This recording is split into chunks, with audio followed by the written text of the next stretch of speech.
So, so yeah, I think anybody can call me what they feel. A lot of Muslims, they like to call me Naila now. How does it feel to be Muslim? Amazing, undescribable. Sometimes when people touch my life or when Allah touches me, it's a feeling that I never thought I could feel. It's like overwhelming compared to any sense of happiness that I've ever had in my life before this. In what way is it different than before? I'm much more patient now. I'm more understanding, more accepting. I'm not afraid to die anymore. Like before, when I didn't believe there's anything after death, that this is all we have and then it's over and whatever you do with this time is what you do. But now it's like, whatever I don't do now, I can do later. It's like an unlimited amount of time, and it just makes refraining from all the things we shouldn't do so much easier to know that there's going to be 10,000 times better things that we can't even imagine afterwards, I think. And yeah, I'm just a lot more at peace in my everyday life, in the way that I deal with people, in the way I deal with my work. How has it changed your everyday life? Well, I'm a modest woman now, so let's not go into too much detail about the things I used to do. But because of prayers, I have more structure. 5 times a day, and I gotta wake up early in the morning, and I gotta, you know, make sure that I'm in a good state of mind 5 times a day. And just those 15 minutes 5 times a day really makes you calm, makes you like so at ease, and whatever problem you had before you went into the surah or the mosque is like, it's gone once you come out. It's already settled and you feel like there's a solution for it. Before, like, I only could rely on myself. Now I know I have something up there watching over me in every second of every detail of my life, and that makes me feel so secure. It's so safe. Like when I see other people in trouble or whatever and they're not turning to Allah, like I beg them, like, please just go and pray, you know. Don't just pray now and not pray later when you're not in trouble anymore. Like, pray and get out of trouble and see the power of Allah and continue, because like every time you pray, there's going to be problems in your life and they're going to be solved for you so easy, because once you commit yourself to Allah, Allah commits himself fully to you as well. Modesty. I guess from the beginning, just changing my life 360 degrees. Like, if I were to tell myself 2 years ago that I would be a Muslim now and that I wouldn't be doing anything haram and, you know, I would be working towards a whole different purpose, I wouldn't have believed myself. And just the transformation that the past year has had on me, I think has been my biggest tribulation, to change Western mindset into like a whole different concept now. It's like you're not living for yourself and your family, you're living for the entire earth now. And being a convert into Islam, it's like Muslims will tell you that Allah loves converts more than people who are born into Islam. Because I feel like I was given this gift that Allah like saved me and like gave me this beautiful gift of Islam, and if I don't appreciate or respect that, it's like 10,000 times more disrespect on Allah than if somebody was just born into it and was told to be Muslim from the beginning. So I think, yeah, just trying to deal with the guilt when I do slip. But I mean, everybody says Islam is easy, but I don't like to take it so easy, because then I think I'm going to get lazy. They say like there's always a way and there's always a reason, as long as you have the niyyah, the intention to do good and stuff. But I think like we shouldn't take it so easy like that, because we are given a beautiful gift that a lot of people, they'll never be so lucky to see this beautiful, caring, loving, giving society that Islam creates if it's done properly.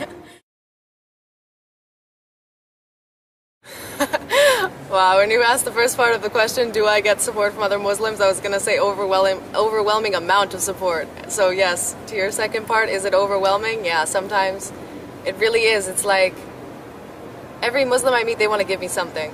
Whether it's prayer beads or a prayer mat or a book or a Quran, like I have like... Or advice. Or advice. I have like 5 different versions of the Quran, different translations. I have one from 1980, like... I get some really crazy, cool gifts and advice and support from every Muslim. Like they when I tell them I'm a convert, their face like lights up like, mashallah, I'm so happy to meet you and welcome, and they want to hug me, and just like, you know, if you ever need anything, call me, if you need advice, if you need this. And I never felt like I'm from Canada, so we do have a very good sense of community. Like when you pass by someone on the street, they'll greet you hello and, you know, whatever. So it is kind of like that Islamic value also, but the extent of it in Islam is like, mashallah, amazing. People just, they're so happy to see that you embraced Islam, and they also want your prayers, I think, because the dua from converts is big. Maybe they have a little bit of their own intention in there, but genuinely, I think mainly they're just really happy to see somebody have been saved from the dark side. No, I don't need a lot more now. I think I needed a lot more before, but now because I take everything a lot more easy now. And this is the test. This isn't the final frontier, you know, this isn't it. So everything that happens to me in this life, I'm a lot more easygoing on it, I guess. Much more calm. Yeah, much more calm. I've seen myself in a lot of situations recently that I would usually flip out, but kind of remind myself to take a breather, and, you know, it's not a big deal. Yeah, I definitely wouldn't accept the fact that I'm wrong before. But maybe it's because I'm stepping into something that I knew nothing, well, little to nothing about. I did know a bit about Islam before. I knew a lot of Muslims, so now because I don't know anything, I kind of have to be accepting of what people tell me more, and because I'm always looking for new information about Islam. Like, I'm always, if I meet somebody who's got good knowledge, I really love to get into their conversation and hear what they have to tell me about Quran or Hadith or the history of Islam and how it's changed today, or whatever the topic may be. So I think, yeah, I hope I don't go back to the same way before when I have a lot of knowledge. I don't think I will. I think I'll learn a good lesson from this, because it's good to be able to admit when you're wrong and accept good advice and good information from reasonable sources, I guess. Not from everybody. You do have to be a skeptic, because there's a lot of people who are full of a lot of nothing. I think it's really hard to convert people. Like, Muslims find my story really inspiring, and maybe somebody who's interested in Islam will find it inspiring, but it's not really our job anyway to convert people, because... Is it not? Doesn't say in the Quran. Well, I mean, only Allah can guide who He wills. You could give somebody a million pieces of evidence of why the Quran is 100% true and the real last book of Allah, but even then, their own stubbornness and the veil that's been put over their hearts by Allah can't be lifted by us. Of course, it's our job to give right information, and where is asked to inspire and to show what a good Muslim is and where the truth of Islam lies. But I mean, if they're not meant to come to Islam, there's nothing really we can do about it. And I think that's the hardest part. I mean, if you see somebody has a very open heart, yeah, do your best, but don't push, never force. Because anybody who's pushed into something won't do it well. I've seen this with somebody who converted recently. He converted because of his girlfriend, and I still see him wearing his cross, and he doesn't really keep up with prayers from what I see. He doesn't come to Friday prayers with us anymore, and I think it wasn't his choice so much to come into Islam, so he doesn't really feel the true spirit of it, as opposed to, maybe to sound a bit full of myself, but me, like, I really dove into it because it was fully my choice. Tons of people have told me about Islam for years and years, and I didn't care. I was, whatever, I'm not gonna join this, and it has nothing to do with me, and it's all lies, or astaghfirullah azim. But yeah, I think if that person's willing to know and willing to open their heart, yeah, do all we can to show them the truth and tell from our own stories and use the Quran as evidence to back it up, because people relate more to something they know is real as opposed to what they know has been in a book. I think it's more the media perception of Muslims that make people turn away from the idea of ever coming to Islam or even looking to be interested possibly in it. I think a lot of Muslims do give a bad perception of Islam too, but I mean, you can't judge something based on everything. I study Christianity, I study Buddhism. Mainly, I don't like human influence of religion, which is why I don't base my opinion of religion on people, because if you follow what people are doing, then you're never going to see the truth. You need to really study it. And yeah, before I converted, I read the Quran. Well, I read half of it in Ramadan, but I did a lot of research before. I put a lot of things into practice, such as patience, and I saw the benefits and the fruits of Islam come back to me before I decided.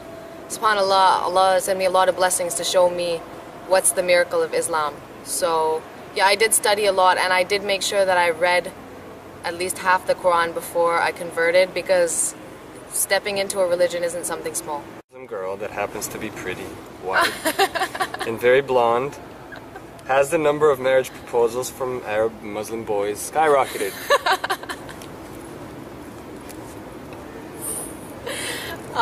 Yes.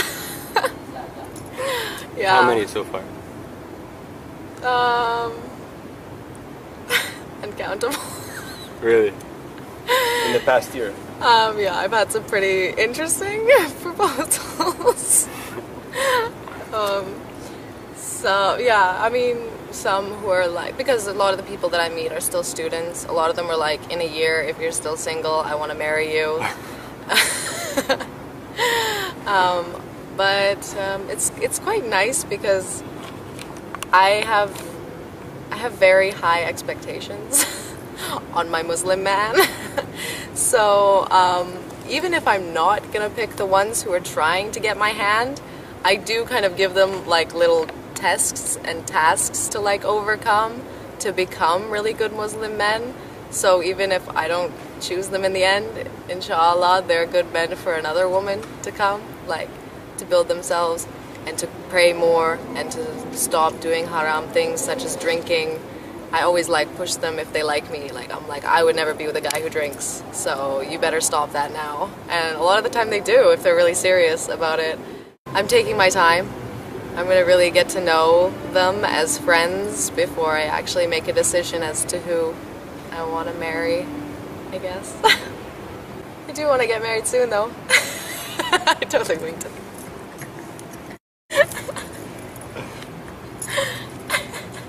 A year. A year? Yeah, I've been Muslim for a year, and I became veiled, or with a hijab, 2 weeks ago. I actually came to this decision a few months ago. I didn't really understand it before that. I know it says it in the Quran that we should cover from our hair and from our wrists to our ankles. So, but I was sitting at, I went down to the pool one day. I wanted to tan. So I went down in my dress and my bathing suit underneath, and at the pool there was a whole Muslim family. And the women were all at the side in their hijabs and in the shade, and the men were in the pool having fun and playing. And I felt so, and at this point, like, I didn't know that these Islamic values were inside of me. I was so shocked to see me feeling like this. I was so shy to take off my dress. I didn't want to take the attention of their husbands. I didn't want to make them feel uncomfortable.